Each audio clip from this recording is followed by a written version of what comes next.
উন্নয়ন করব, তার বক্তব্য ভুলে যাননি নিশ্চয়ই।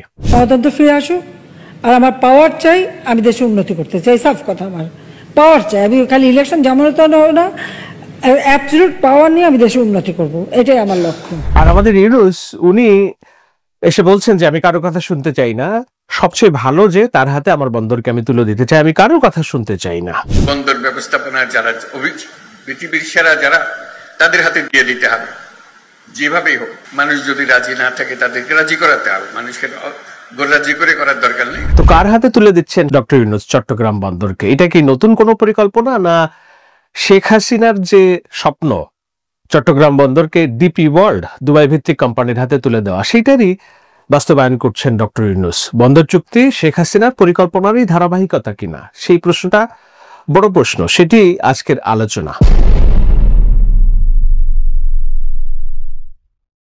চট্টগ্রাম বন্দরের new marine container terminal DP ওয়ার্ল্ডকে দেওয়া নিয়ে হাসিনার সাথে বোঝাপড়া হয় এই গ্রুপের 2023 সালের মে মাসে, এবং এই কাজ কোনো প্রকিউরমেন্ট পলিসি মেনে দেওয়া হয়নি।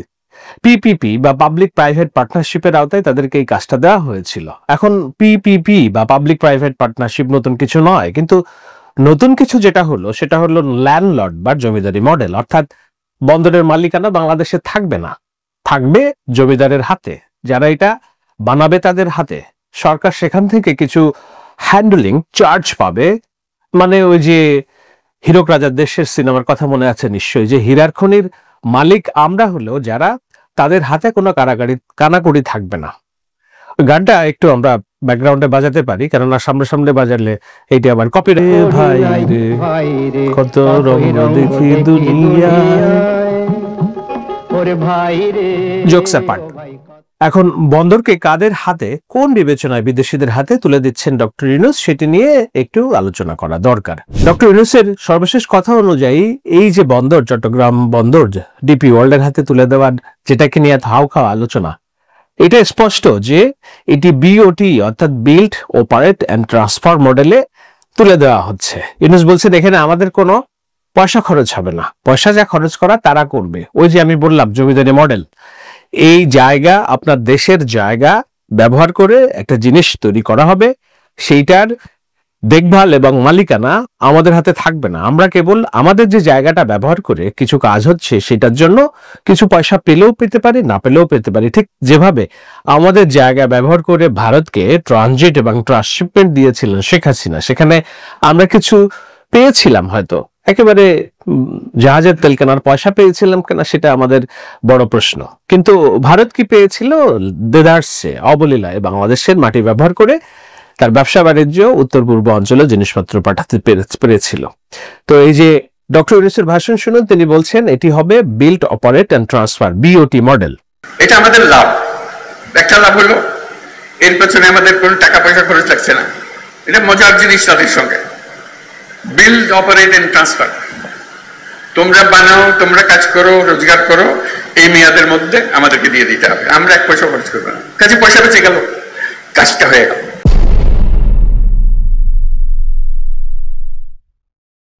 কথা হচ্ছে যে হাসিনার দেশ বিক্রির হিসাব তো পুরাতন না, দেশ বিরোধী প্রচুর চুক্তি সে করেছে, দেশের স্বার্থে রেখে বিদেশিদের স্বার্থ দেখেছে। যেমন আদানির সাথে বিদ্যুৎ চুক্তির কথা আপনাদের নিশ্চয়ই মনে আছে, সারা বিশ্ব বলেছে যে এখানে যেই দামে কয়লা কেনার দেখাচ্ছে আদানি গ্রুপ, এই কয়লা তো ডাবল দামে কেনা দেখাচ্ছে, এবং সেই টাকা বাংলাদেশের সরকার থেকে তারা নিচ্ছে। 9 মাস শেখ হাসিনা পালানোর 9 মাস পর্যন্ত এই আদানির বিল দিতে পারেনি বাংলাদেশ। এখন ডক্টর ইউনূস এসে সেই বিল পরিশোধ করছেন। রাশিয়ার সাথে রূপপুর পারমাণবিক প্লান্ট, বলা হচ্ছে 3000 কোটি টাকা যেখানে এর ধরনের একটা পারমাণবিক প্লান্ট তৈরিতে খরচ করেছে, রাশিয়া চার্জ দিয়েছে যে এই দেশে, ভারতে 3 থেকে 6000 কোটি টাকা, সেটা বাংলাদেশে নিচ্ছে 12 থেকে 16,000 কোটি টাকা। ভারতের সাথে ট্রানজিট এবং ট্রান্সশিপমেন্টের কথা তো আগেই বললাম। তো এই যে চুক্তি, সেই চুক্তি ধারাবাহিকতায় ডিপি ওয়ার্ল্ডকে এই যে বন্দর ব্যবস্থাপনার নতুন চুক্তি করছে ডক্টর ইউনূস সরকার, তার তথ্য প্রমাণ আপনাদের সামনে হাজির করছে, যেটা হলো 2023 সালের 16 মে জাগো নিউজে প্রকাশিত সংবাদে বলা হয় চট্টগ্রাম বন্দরের বে টার্মিনাল প্রকল্প সহ মাল্টিপারপাস টার্মিনাল নির্মাণ ও যন্ত্রপাতি সংগ্রহে সংযুক্ত আরব আমিরাতের আবুধাবি স্পোর্টস গ্রুপের সঙ্গে সমঝোতা স্মারক সই করেছে সরকার। ছবি দেখতে পাচ্ছেন নিশ্চয়ই, সমঝোতা স্মারকের যে ছবি। বৃহস্পতিবার রাজধানীর হোটেলে ওয়েস্টিন চট্টগ্রাম বন্দরের বে টার্মিনাল প্রকল্প সহ মাল্টিপারপাস টার্মিনাল নির্মাণ সংক্রান্ত চট্টগ্রাম বন্দর ও আবুধাবি পোর্টস গ্রুপের মধ্যে সমঝোতা স্মারক বা এমওইউ স্বাক্ষর হয়। এই আবুধাবি পোর্টস গ্রুপের একটি অংশ হল ডিপি ওয়ার্ল্ড। মাল্টিপারপাস টার্মিনালটি চট্টগ্রাম বন্দর এবং আবুধাবি পোর্টস গ্রুপ যৌথভাবে নির্মাণ করবে। 1225 মিটার দৈর্ঘ্যের এই কন্টেইনার টার্মিনাল সিঙ্গাপুরের পিএসএ এবং অন্যটি দুবাইয়ের ডিপি ওয়ার্ল্ডের অর্থায়ন করার সম্ভাবনা রয়েছে। 6 কিলোমিটার দৈর্ঘ্যের ব্রেকওয়াটার ও অ্যাক্সেস চ্যানেল রেজিং করবে বিশ্ব ব্যাংক। এই যে ডিপি ওয়ার্ল্ডের কথা আমরা প্রথম শুনলাম কখন? 16 মে 2023 সালে একটা এমওইউ চুক্তি স্বাক্ষরিত হয় হাসিনার সাথে, এই দুবাই পোর্টস গ্রুপের সাথে। কিন্তু এই চুক্তি তো ওই দিনই হয়নি, এটার কথাবার্তা বহুত আগের থেকেই চলছিল। যেমন 30 ডিসেম্বর যুগান্তরের একটি প্রধান সংবাদের শিরোনাম অনুযায়ী আমরা পড়ছি, সেখানে লেখা ছিল রূপকল্প 2041 সালকে সামনে রেখে আগামী বছর বন্দরের ব্যাপক উন্নয়ন শুরু হবে।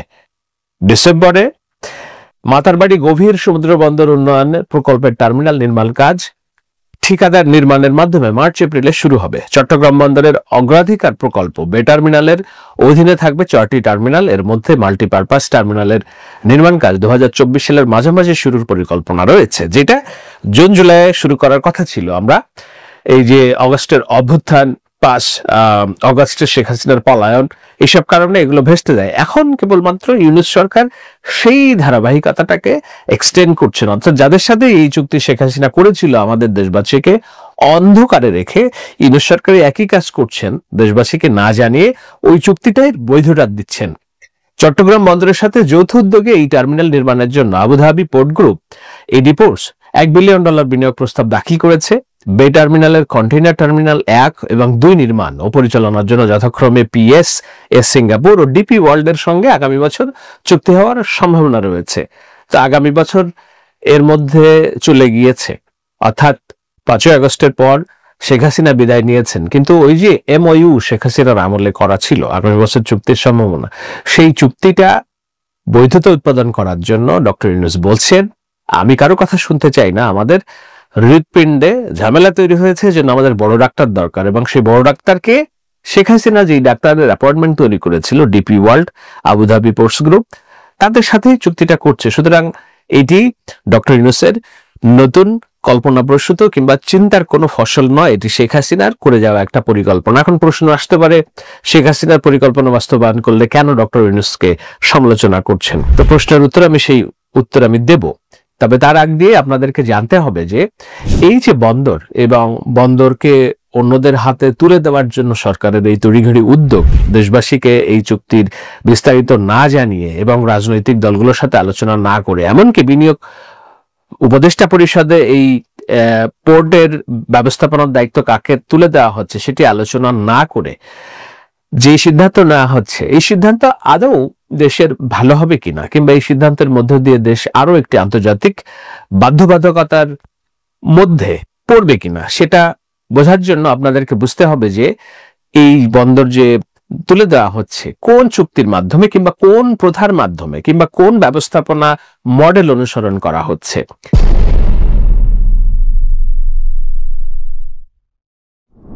30 ডিসেম্বর 2023 সালের যে প্রতিবেদন করা হয়, যুগান্তর যে প্রতিবেদন করে, সেখানে স্পষ্ট তারা লিখেছে এই যে পতেঙ্গা কন্টেইনার টার্মিনাল পিসিটির মাধ্যমে চট্টগ্রাম বন্দর এরই মধ্যে প্রবেশ করেছে ল্যান্ডলর্ড বা জমিদারি মডেলে, যেটার কথা আমি শুরুতে বললাম, ল্যান্ডলর্ড বা জমিদারি মডেলে।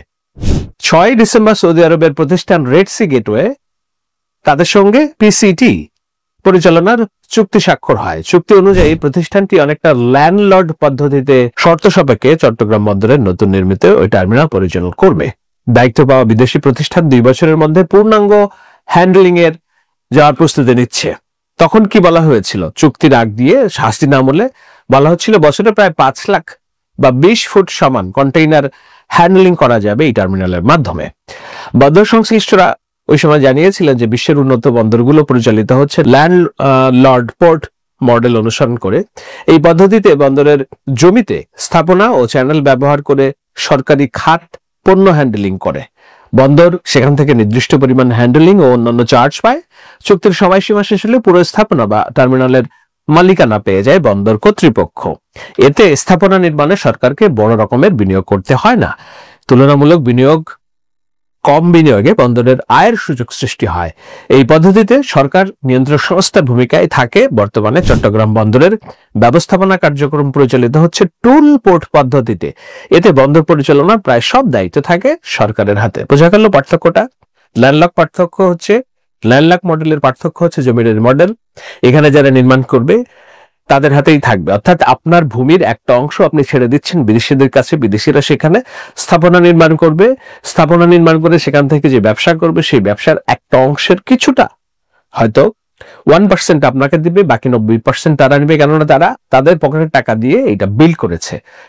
ডক্টর ইউনূস বলছেন আমাদের একটা পয়সা ব্যয় করতে হবে না, তারা এইটা নির্মাণ করে আমাদের মালিকানা দিয়ে দিবে। কিন্তু কবে মালিকানা দিবে, কত বছরের বিল্ট অ্যান্ড অপারেট চুক্তি হচ্ছে, 12 বছর, 20 বছর, না 22 বছর, না আজীবনের জন্য, আমরা জানতে পারছি না।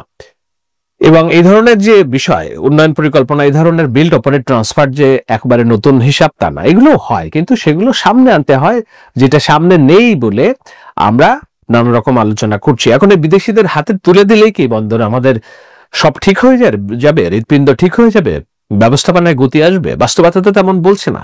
কেননা এই যে সৌদি আরবের এবং ডিপি ওয়ার্ল্ডের ব্যবসায়িক পার্টনারের হাতে এর আগে পতেঙ্গার যে কন্টেইনার টার্মিনাল ছেড়ে দেওয়া হয়, গত 10 মাসে আমরা কি অগ্রগতি দেখছি? সমকালের প্রতিবেদন অনুযায়ী গত 10 মাসেও আলো ফেলতে পারেনি পরিচালনার দায়িত্ব পাওয়া সৌদি আরবের প্রতিষ্ঠান Red Sea Gateway Terminal International, RSGTI। 240 million মার্কিন ডলার বা 2640 কোটি টাকা বিনিয়োগ করে আগামী 22 বছর তাদের এই টার্মিনালটি পরিচালনা করার কথা। যে চুক্তি হয়েছে শেখ হাসিনার আমলে, 22 বছরের চুক্তি। অত্যাধুনিক একটি স্ক্যানার এবং যন্ত্রপাতি এর মধ্যে স্থাপন করা হয়েছে, কিন্তু তা চাহিদার অর্ধেকও নয়। তাই গতি আসছে না আমদানি রপ্তানিতে। প্রত্যাশার মাত্র 12% কন্টেইনার হ্যান্ডলিং করেছে এই টার্মিনালটি। দৈনিক 20 ফুট দীর্ঘ 1369 কন্টেইনার পরিচালনা করার সক্ষমতা থাকলেও এই টার্মিনালে হ্যান্ডলিং হচ্ছে মাত্র 170 থেকে 180টি কন্টেইনার। অথচ এটি পুরোদমে চালু হলে প্রতি বছর 300 কোটি টাকা রাজস্ব পেত বন্দর। সমকালের প্রতিবেদন। তো বোঝা যাচ্ছে যে বন্দর ব্যবস্থাপনা অন্যদের হাতে ছেড়ে দিলে আমাদের যে লাভ দেখানো হয়, সেই লাভ আমরা কতখানি পাই? আপনাদের অনেক আগে মনে আছে নিশ্চয়ই, বাংলাদেশে যে তেল গ্যাসের উপর ভাসছে বলে একটা প্রচারণা ছিল যে এগুলো ছেড়ে দিতে হবে যুক্তরাষ্ট্রের হাতে। 5 বছর 10 বছর ঘুরতে না দেখলাম কি আমাদের আমদানি করা লাগছে LNG, লিকুইড গ্যাস, যেটা আবুধাবি থেকে। এখন আমরা বলছি, এর আগে বলছিলাম, আমি আলোচনা করেছি যে আমাদের ট্রান্সশিপমেন্ট না দিলে আমাদের কোনো উন্নয়ন হবে না। তো ট্রান্সশিপমেন্ট তো শেখ হাসিনার আমলে পুরোটাই দিয়ে রেখেছিলাম 17 সাল থেকে। আমাদের কি উন্নয়ন হয়েছে আর কি অপকর্ম হয়েছে আপনারা হিসাব জানেন। এখন আমরা বলছি বন্দর আমাদের না দিলে আমাদের বন্দর উন্নত হবে না, আমাদের অর্থনৈতিক উন্নতি হবে না। তো এগুলো পুরাতন কথা, নতুন কথা না। ডক্টর ইউনূস কেবল পুরাতন কথার ধারাবাহিকতা টেনে নিয়ে যাচ্ছেন। কার ধারাবাহিকতা টেনে নিয়ে যাচ্ছেন? শেখ হাসিনার সিদ্ধান্ত। এখন আমাদের কথা হলো যে, ধরে নিলাম এই যে ডিপির সাথে বাংলাদেশ বন্দর কর্তৃপক্ষের যে বন্ধকি চুক্তি হচ্ছে সেটা 22 বছর, 40 বছর, না আজীবনের জন্য আমরা জানি না। এই চুক্তিতে এইটা শেখ হাসিনারই পরিকল্পনা ছিল, এবং ধরে নিলাম যে শেখ হাসিনা হয়তো দেশের স্বার্থ দেখেই এই চুক্তিতে অগ্রসর হয়েছিলেন। এখন রাজনৈতিক কারণে সেই চুক্তি বাস্তবায়ন করতে সে পারে নাই, কেননা তার আগেই তাকে পালাতে হয়েছে সদাল বলে। এর মধ্যে দেশে একটি গণঅভ্যুত্থান হয়ে গেছে। কিন্তু যেই সরকারকে ফেলার জন্য আমরা এত রক্ত দিলাম, যেই সরকারের গুলিতে আমাদের এতগুলো তাজা রক্ত চলে গেল, এবং যার বিরুদ্ধে অভিযোগ যে তুমি দেশ বিক্রি করছো, কেননা তিনি বলছেন তার অ্যাবসলিউট ক্ষমতা দরকার, আমি দেশকে উন্নয়ন করতে চাই, এবং কাকে কি দিচ্ছি না দিচ্ছি এগুলো তোমার জানার দরকার নাই, আমার উপর আস্থা রাখো।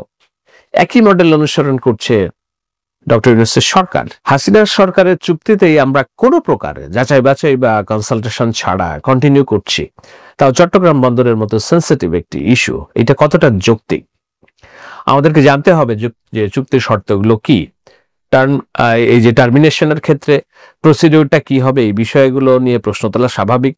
এরকম একটি ঘটনা ডিপি ওয়ার্ল্ডকে বন্দর বুঝিয়ে দেওয়ার ঘটনা তারা বিশ্বের আরো কয়েকটি দেশে করে, যেমন তানজানিয়া, আফ্রিকার দেশ, তাদের এরকম একটা চুক্তি হয়েছিল। এইটা নিয়ে তানজানিয়াতে ব্যাপক গণবিক্ষোভ তৈরি হয়েছিল, প্রচুর লোকজনকে অ্যারেস্ট করে গোলাগুলি করে প্রাণহানির বিনিময়ে সেই আন্দোলন দমন করেছিল তানজানিয়ার সরকার। এখন তানজানিয়ার সরকার আর বাংলাদেশের সরকার তো এক না, তানজানিয়ার জনগণ বাংলাদেশের জনগণ এক না। সুতরাং বিষয়টা নিয়ে তাড়াহুড়ো এবং একটি অন্তর্বর্তী সরকার যাদের কাজ মূলত কোনো প্রতিষ্ঠান বিদেশিদেরকে ইজারা দেওয়া না, মূলত কাজ অভ্যন্তরীণভাবে তার যে অগ্রাধিকার সংস্কার সেগুলো বাস্তবায়ন করে নির্বাচিত সরকারকে দিয়ে একটি নির্বাচিত গণতান্ত্রিক সরকারের মাধ্যমে তার যে জবাবদিহিতার জায়গাটা সেটা তৈরি করা। এখন বন্দর বিএনপি কিংবা সামনে অন্য যে সরকার আসছে তারাও কি দিবে না? কাউকে অবশ্যই দিবে, কিন্তু তখন কি হবে? তখন পার্লামেন্টে এটি নিয়ে আলোচনা হবে, বিশদ আলোচনা হবে, তখন বিশেষজ্ঞ কমিটি মতামত দিবে। আজকে আমরা 10 মাসের সরকার কি দেখছি? পার্লামেন্ট তো নাই, সুতরাং সরকারকে বিরোধিতা করার কেউ নাই। তারা যেটা মনে করছে সেটাই তারা করছে। পার্লামেন্ট না থাকুক, উপদেষ্টা পরিষদটা আছে। উপদেষ্টা পরিষদের বৈঠক কতদিন হয়েছে? আওয়ামী লীগ নিষিদ্ধের আগে একদিন হয়েছে, শুরুতে একদিন হয়েছে, মাঝে হয়তো আরো 2 দিন হয়েছে। তো 10 মাসে কে কোন দিকে কোন মন্ত্রণালয় কাজ করছে, কার ইন্ধনে কে চুক্তিতে অগ্রসর হচ্ছে আমরা কেউ জানি না। এই যে বিডার আশিক, তিনি বিনিয়োগ বাড়ানোর যে তার প্রতিযোগিতা, বিনিয়োগ বাড়ানোর যে নাম্বার দেখানোর যে প্রতিযোগিতা, সেটা প্রতিযোগিতার একটা অংশ হিসেবে তিনি ডক্টর ইউনূসকে রাজি করিয়েছেন যে দুবাই এটা বিনিয়োগ করবে। উনি রাজি হয়ে গেলেন। এটা আর অন্য কোনো পক্ষ বিপক্ষের মতামত, লাভ কি ক্ষতি কি যাচাই বাছাই করার কোনো সুযোগ নাই। একজনকে উনি উপদেষ্টা হিসেবে, ন্যাশনাল সিকিউরিটি অ্যাডভাইজার হিসেবে বানিয়ে দিলেন, যারা প্রতিরক্ষা বিষয়ে দেখাশোনা করে, সেনাবাহিনী প্রতিরক্ষা বিষয়ে সংশ্লিষ্ট, তার একজন বিদেশি নাগরিক হিসেবে তার এই ছাড়পত্র আছে কিনা, এইটা দিলে বাংলাদেশের অভ্যন্তরীণ যেসব প্রতিরক্ষা নীতি আছে সেগুলো বাইরে পাচার হয়ে যাবে কিনা, তার সাথে সংশ্লিষ্ট যেসব সোশ্যাল মিডিয়ার গুজবকারী আছে তাদের হাতে এইসব তথ্য যাবে কিনা, কোনো কিছু যাচাই বাছাই না করে আমি কারোর কথা শুনতে চাই না, আমার যা মনে হয় তা আমি করব। তো এটা তো আরেকটা হীরক রাজার দেশ, এটা আরেকটা ইউনূস সাহেব আমাদের নতুন হীরক রাজা, তাই কিনা? দেশ কি ফেসবুক সংসদের মাধ্যমে চলছে কিনা? স্বাগত বাংলা ইনফোটিউবের নতুন আয়োজন ভাবনা রিলোডেডে। ভাবনা রিলোডেডের আমরা কি করি? অন্যের ভাবনাকে রিলোড করে সেটা একটু এক্সপ্যান্ড অর্থাৎ সম্প্রসারণ করি, আমার নিজের ভাবনাও জুড়ে দেই এবং সারমর্মটা নিই। তো আজকের এই ভাবনাটা ভেবেছেন বাতেত মোহাম্মদ। তিনি স্টকহোম ইউনিভার্সিটির গবেষক এবং শিক্ষক, সহকারী শিক্ষক হিসেবে সম্ভবত দায়িত্ব পালন করছেন। আমি তার লেখা পড়ি বহুদিন থেকে। আজকে তার ভাবনাটা আমি পড়বো যে ফেসবুক সংসদে দেশ চলছে কিনা। কিন্তু তার আগে দিয়ে আপনাদের একটা সুখবর দেই, সেটা হলো নুসরাত ফারিয়া অভিনেত্রী, তার জামিন হয়েছে। আমি যখন আলোচনা করছি তার কিছুক্ষণ আগে জামিন হয়েছে। তার 24 ঘন্টা আগে তাকে গ্রেপ্তার করা হয় এবং জামিন না দিয়ে তাকে আদালতে কারাগারে প্রেরণ করা হয়। তো আজকে যে বিচারক জামিন দিলেন, কোন প্রক্রিয়ায় দিলেন, কেন দিলেন তিনি, এমন কি ঘটে গিয়েছে 24 ঘন্টার মধ্যে যে তাকে 24 ঘন্টার মধ্যে জামিন দিতে হবে? আবার এমন কি ঘটেছিল তার বিরুদ্ধে অভিযোগ যেটা গতকালকে বিচারক সিদ্ধান্ত নিতে পারেননি যে তার জামিন হওয়ার মতো কেস এইটা নাকি জামিন না দেওয়ার মতো কেস? তার বিরুদ্ধে কেস ছিল কি? কেস ছিল হত্যা চেষ্টার অভিযোগে মামলা। এখন নুসরাত ফারিয়া, আমরা যতটুকু জানি, তিনি ফেসবুকে সরব ছিলেন জুলাই আগস্ট মাসের আন্দোলনে। তিনি ছাত্র হত্যাকাণ্ডকে বলেছিলেন যে এটা হওয়া উচিত ছিল না। তিনি দেশের বাইরে ছিলেন ওই সময়টা। এখন ওই সময় দেশের বাইরে থাকলেও তার বিরুদ্ধে হত্যা চেষ্টার মামলা হয়েছে। শেখ হাসিনার মামলা করার জন্য যে হিড়িক আমরা দেখছি, এবং অনেকের নামেই যে হত্যা চেষ্টার মামলা, তার একটা অংশ হিসেবে তার নামে হয়েছিল। এখন সরকারের থেকে নির্দিষ্টভাবে বলা আছে যে কারোর নামে মামলা হলেই তাকে গ্রেপ্তার করা যাবে না। আবার গ্রেপ্তার করলেও এই হত্যা চেষ্টা, হত্যার মামলাগুলো যেভাবে দায়ের হচ্ছে, তো এই দায়ের হওয়ার ক্ষেত্রে মানুষকে হয়রানি করা যাবে না। কিন্তু বিচারক কোন হিসেবে সিদ্ধান্ত নেবে যে কোনটা, কাকে হয়রানি করা যাবে, কাকে হয়রানি করা যাবে না? পুলিশ কাকে হিসেবে সিদ্ধান্ত নেবে যে কাকে গ্রেপ্তার করা যাবে, কাকে যাবে না? সুতরাং নুসরাত ফারিয়ার যারা প্রতিদ্বন্দ্বী ছিল কিংবা মনে করেছেন যারা যে না তার কাছ থেকে টাকা পয়সা নেওয়া দরকার, সো তাকে একটা গ্রেপ্তার দেখাতে হবে, তো তাকে গ্রেপ্তার দেখানো হয়েছে এবং বিচারক তাকে জামিন নামঞ্জুর করেছিল। ফেসবুকে আমরা দেখলাম কি এই নিয়ে হইচই বয়ে গেছে। যেমন সংস্কৃতি উপদেষ্টা লিখেছেন যে এটি অনুচিত কাজ হয়েছে, এই ধরনের কাজ হওয়া ঠিক না, বিব্রত সংস্কৃতি মন্ত্রণালয়। হাসনাত আব্দুল্লাহ লিখেছেন যে এটা হচ্ছে হাসিনার বিচারকে ডাইভার্সন করার একটা প্রচেষ্টা, এই নুসরাত ফারিয়াদের আটক আমাদের দাবি না। তো এই ধরনের যখন হাউখাউ উঠলো, ওঠার পরে বাংলাদেশের বিচার আদালত মনে করলো যে না, তা তো আমরা তো 24 ঘন্টা আগে জামিন না দিয়ে ভুল করেছে, 24 ঘন্টার মধ্যেই জামিন দিতে হবে। শেখ হাসিনা পালানোর পরে আমাদের সবচেয়ে বড় চাওয়াটা ছিল কি সংস্কার, সেটা হলো আইনের শাসন।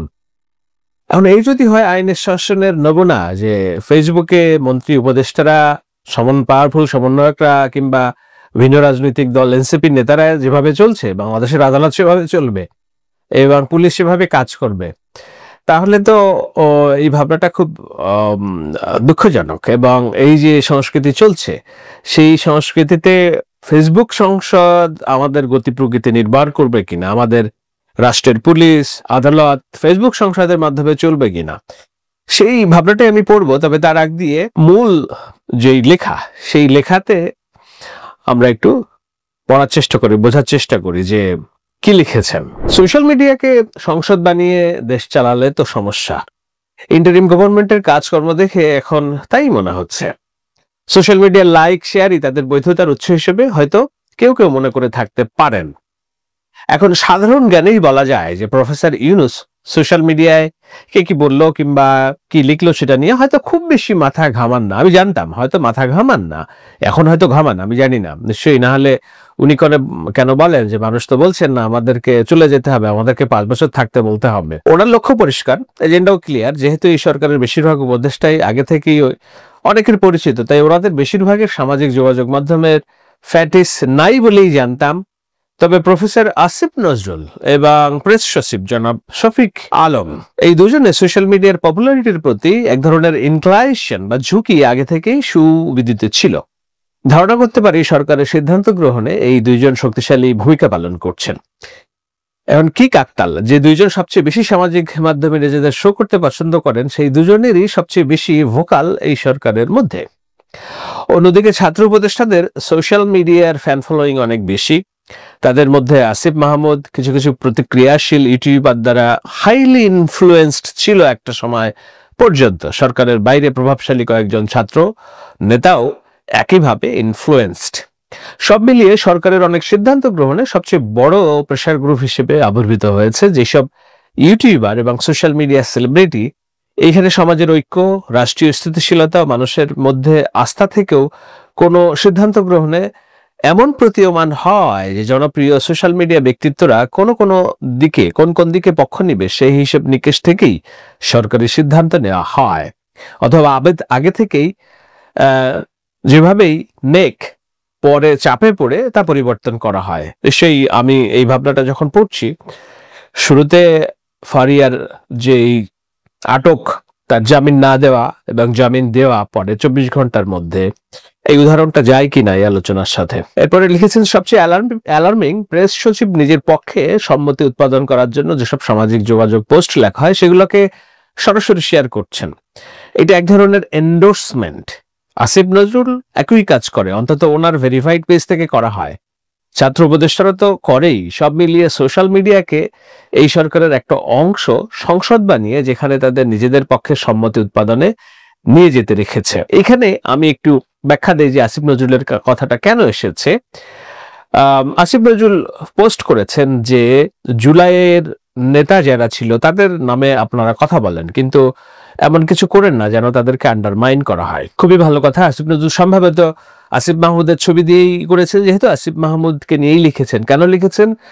ঢাকা দক্ষিণ সিটি কর্পোরেশনের ইশরাককে নির্বাচন কমিশনের গেজেট এবং আদালতের সিদ্ধান্ত অনুযায়ী তার পদে অফিসে ঢুকতে দেওয়া হচ্ছে না, তার নিয়ে বিক্ষোভ হচ্ছে এবং সেই বাধাটা আটকে রেখেছেন স্থানীয় সরকার উপদেষ্টা আসিফ মাহমুদ নিজেই। কোন যুক্তিতে আমরা জানি না, কিন্তু তিনি এটা আটকে রেখেছেন। অথচ ঢাকা উত্তরের সিটি কর্পোরেশনের প্রশাসক হিসেবে যিনি যাকে নিয়োগ দিয়েছেন এজাজ আহমেদ, তার বিরুদ্ধে অভিযোগ এসেছে তিনি হিজবুত তাহদের শীর্ষ নেতা। আসিফ মাহমুদের সরাসরি তত্ত্বাবধানে তাকে এই প্রশাসক হিসেবে নিয়োগ দেওয়া হয়েছে। এখন একজন হিজবুত তাহরীরের নেতা উত্তরের প্রশাসন চালাচ্ছে, আর জনগণের ভোটে নির্বাচিত ইশরাক যেই ভোটে নির্বাচিত হয়েছিলেন, কিন্তু শেখ হাসিনা নির্বাচনে জয়ী দেখিয়েছিলেন তাপসকে, তার পরিবারের অংশ, সেইটাকে আদালত বলেছে যে না, এই নির্বাচনে জয়ী হয়েছিল ইশরাক। তো ইশরাককে যে জয়ী, সেটা আদালতের রায় অনুযায়ী গেজেট প্রকাশ করে ফেলেছে নির্বাচন কমিশন, কিন্তু সরকার আটকে রেখেছে যে না, এইখানে ইশরাককে বসতে দেওয়া হবে না। কেননা ওই যে রাজনীতি, ঢাকার দক্ষিণের নিয়ন্ত্রণ যদি বিএনপির ইশরাকের হাতে চলে যায় তাহলে তো সমস্যা। তো যেই রাজনীতি শেখ হাসিনা করেছে সেই একই রাজনীতি করছে ইশরাক। সেই কারণে ক্ষুব্ধ জনগোষ্ঠীর কেউ কেউ আসিফ মাহমুদের ছবি সামনে রেখে সেখানে জুতা পিটিয়েছে। এখন এগুলো তো নতুন কিছু না। আসিফ নজরুলের এই কথা যখন লিখেছেন, তিনি আসিফ মাহমুদকে সামনে রেখে লিখেছেন। আমরা জানি এটা আসিফ মাহমুদের মুখে জুতা পেটানোর একটা ছবি হচ্ছে, কিন্তু উপদেষ্টা মাহফুজ আলমকে তো হত্যা চেষ্টার অভিযোগে তার মাথায় বোতল নিক্ষেপ করা হয়েছে। যে জায়গায় থেকে মারা হয়েছে, এমন জায়গায় যদি সেন্সিটিভ জায়গায় বোতলের মুখটা আঘাত লাগতো তাহলে তার ব্রেন হ্যামারেজ হতে পারতো। সেখানে আমরা কাউকে দেখিনি প্রতিবাদ করতে, কেননা ওই প্রতিবাদটা হয়েছিল জামায়াত শিবিরের ইন্ধনে। কিন্তু জামায়াত শিবিরের বিরুদ্ধে কথা বলতে যেহেতু ভয় পায় উপদেষ্টা এবং সোশ্যাল মিডিয়ার যারা গুরু আছে, ইউটিউবাররা, সুতরাং ওই বিষয়ে কথা হয়নি। এখন আসিফ মাহমুদের ছবিতে কেন জুতোপাটা করা হচ্ছে সেটা নিয়ে আসিফ নজরুল লিখেছেন, আমরা এই ঘটনার আরো প্রমাণ দেখতে পারি যে জুলাইয়ের যোদ্ধা যদি আসিফ মাহমুদ সরকার হয়েছেন বলে একা তা তো না। সরকারের বাইরে বিশাল লোকজন, প্রাইভেট ইউনিভার্সিটির হাজার হাজার ছেলে মেয়ে সামনের সারিতে নেতৃত্ব দিয়েছে, বন্দুকের মুখে গিয়েছে, তাদের আমরা দেখি না। প্রাইভেট ইউনিভার্সিটিতে পারভেজ নামে একটা ছেলে নিহত হয়েছে, তার বিচারের অগ্রগতি আমরা দেখি না। খোদ ঢাকা বিশ্ববিদ্যালয়ের জুলাইয়ের সেনাপতি, যিনি 16 জুলাই আবু সাইদ ওয়াসিম মৃত্যুর পরের দিন পুলিশের সামনে বুক চিতিয়ে যে প্রতিবাদ করেছে, সেসব ভিডিও আপনারা দেখেছেন। সাম্য, তার হত্যাকাণ্ড হলো সরকারের একজন উপদেষ্টা তার জানাজায় যায়নি, তার বাড়িতে যায় নাই, তার হত্যাকাণ্ড নিয়ে কথা বলে নাই, একজন সমন্বয়ক কথা বলে নাই, হাউখা হওয়ার পরে দু একজন হয়তো বলেছে। তো এই যে জুলাই বেঁচে খাওয়ার যে প্রবণতা, সেটি আমরা এনসিপি নেতাদের মধ্যে দেখছি, সরকারে তাদের মদতে যারা ক্ষমতায় আছে তাদের মধ্যেও দেখছি আসিফ নজরুলের ব্যতিক্রম কিছু বলছেন বলে আমার মনে হয়নি। তো এরপরে এই ভাবনাটা লিখেছে যে দেশের বিশাল জনগোষ্ঠী সোশ্যাল মিডিয়ায় এই ফাঁসের বাহিরে, অর্থাৎ ধারণা করা হয় বাংলাদেশের 18 কোটি মানুষের 2.5 কোটি মানুষ সোশ্যাল মিডিয়া ব্যবহার করে, এর বাইরে বিশাল মানুষ সোশ্যাল মিডিয়ার এই ফাঁসের বাইরে, শ্রমিক, কৃষক, জেলে খেটে খাওয়া মানুষ, সাধারণ গৃহিণী, প্রবীণ, মধ্যবয়স্ক, গ্রামীণ জনগোষ্ঠীর বিশাল অংশ, এবং গত 10 মাসে এই সাধারণ মানুষের পক্ষে যায় এমন কোনো সিদ্ধান্ত সরকার থেকে আসেনি। তাদের চ্যালেঞ্জকে অ্যাড্রেস করে এমন কোনো সংস্কার কিংবা ইতিবাচক পরিবর্তন হয় এরকম কোনো কিছু চোখে পড়েনি। কিন্তু নানা অপ্রয়োজনীয় বিতর্কে সরকার প্রতিদিন জড়িয়ে যাচ্ছে, এতে তাদের মূল কাজ ব্যাহত হচ্ছে। সরকার যতই সোশ্যাল মিডিয়াকে সংসদ বানিয়ে দেশ পরিচালনা করবে, ততই সোশ্যাল মিডিয়া সেলিব্রিটিরা হয়ে উঠতে থাকবে দেশের নীতি নিয়ন্ত্রক। এটা দেশের জন্য ইতিবাচক নাকি নেতিবাচক, সেটা গত 10 মাসে দেশের জনগণ টের পাওয়া শুরু করেছে। ফেসবুক সংসদ দেশের জন্য ভালো না আসল সংসদ ভালো, এটা নিয়ে প্রশ্ন উঠবে। সোশ্যাল মিডিয়া একটা পাওয়ারফুল টুল জনগণের সাথে কানেক্ট করার জন্য, কিন্তু এটা জনগণের প্রতিনিধিত্বের প্রধান মাধ্যম হতে পারে না। গণতান্ত্রিক প্রক্রিয়ায় ভোট প্রধানতম উপায়, সরকার সেদিকেই এগিয়ে যাওয়া উচিত।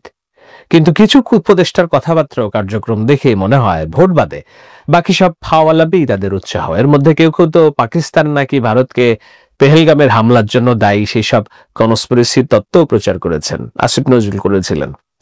স্বাধীনতার পরে দেশ গঠনের এত বড় সুযোগ কিছু গ্যালারি শো বেশি ইনভলভ ব্যক্তিত্বের জন্য নষ্ট হচ্ছে না তো? এই প্রশ্নটা রেখেছেন তিনি। এটি বাতেন মোহাম্মদের লেখা।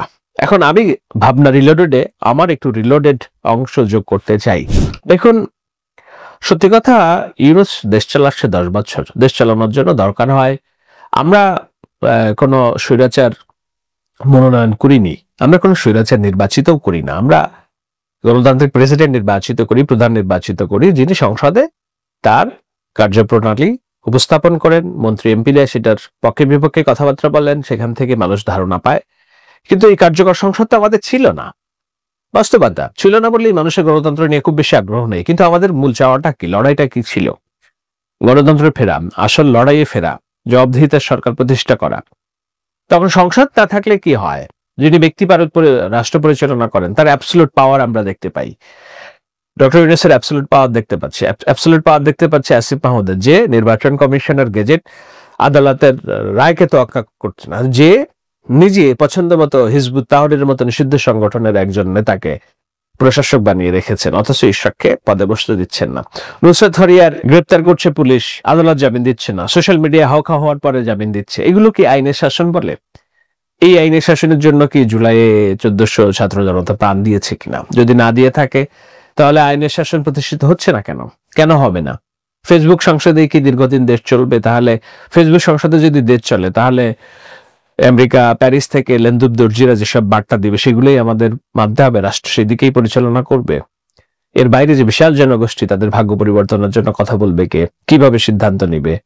সে কারণেই রাজনৈতিক সরকার দরকার, সে কারণেই সংসদ দরকার, আসল সংসদ যেখানে সবাই বক্তৃতা করবে, পক্ষে বিপক্ষে কথা বলবে, নির্বাচন কমিশনের যে গেজেট ঠিক হলো কিনা, আদালতের রায় যে ঠিক হলো কিনা, বন্দর কাকে দিব, কোন প্রক্রিয়ায় দিব, কি কি ধরনের চুক্তি থাকবে, আমাদের মালিকানা থাকবে কতটুকু, তাদের মালিকানা থাকবে, আলোচনা হবে। সেসব আলোচনা, সেটাই আমাদের সংস্কারের মূল টার্গেট ছিল, সেটা আর কিছু না।